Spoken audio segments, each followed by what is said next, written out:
বলি ঘরের সমস্ত কাজকর্ম কে করবে শুনি? তোর মা এসে করে দিয়ে যাবে? আম্মা, আপনি আমার সাথে একটু ভালো করে কথা বলতে পারেন না?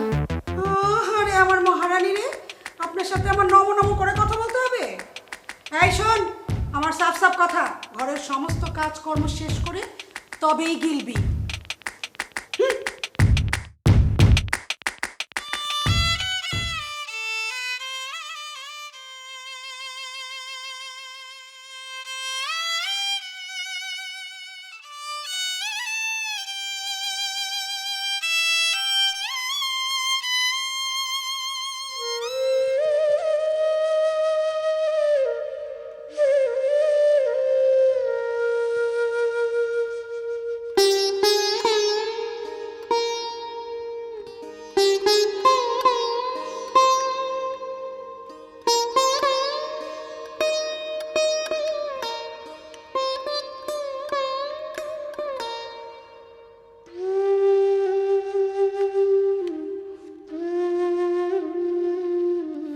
ঈশা, তুমি কাজ করতেছো, বাসার বুয়া কোথায়?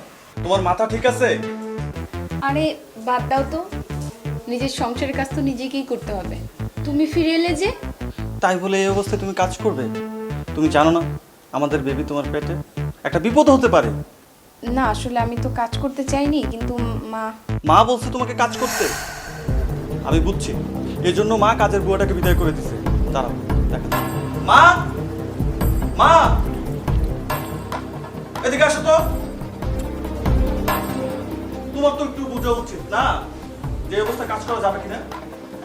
একটা ক্ষতি হয়ে গেলে কি করবে তুমি? মা, আরে বাবা, তুই চলে এলি যে? মা তোমার কোনো বিবেক বুদ্ধি আছে? এই অবস্থায় আমার বউকে যে কাজ করাচ্ছ, কোথায় একটু সেবা করবা সেটা না করে তুমি উল্টো। তুমি সব বাদ দাও তো, তুমি কি রেখে গেছো তাই বলো, আমি নিয়ে আসি। আমি এবার বুঝতে পারছি কেন তুমি বাসা থেকে বুয়াকে বিদায় করে দিছো, আমার বউকে দিয়ে কাজ করানোর জন্য।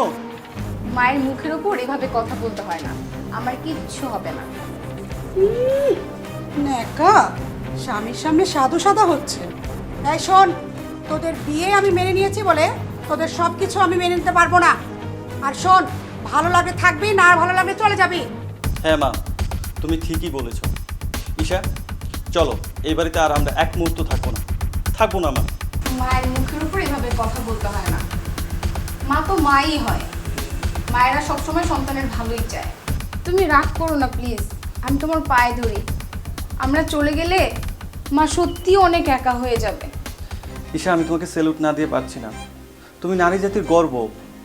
আমার মা তোমাকে অনেক নির্যাতন করে, তারপরেও তুমি আমার মাকে যে পরিমাণ ভালোবাসো, যে পরিমাণ সম্মান করো, সত্যি এটা নিয়ে আমি গর্ব করি। কিন্তু আমার মা। রাজু, বাবা, বৌমা, অন্যায়টা আমি করেছি। আসলে বৌমার উপরে অনেক অত্যাচার করেছি। রাজু, বৌমা, তোরা আমাকে একা করে যাসনি বাবা, আমাকে ক্ষমা করে দে। আমি আমি কথা দিচ্ছি, আমি এরপর থেকে বৌমার খেয়াল রাখবো। বৌমা তো আমার ছেলের বউ না, আমার নিজের মেয়ে। তুই অফিসে যা, দেখবি বৌমার খেয়াল এখন থেকে আমি রাখবো, কোনো টেনশন করতে হবে না। ঠিক আছে, তাহলে আমি যাচ্ছি। ঠিক আছে, সাবধানে যাও। কোনো সমস্যা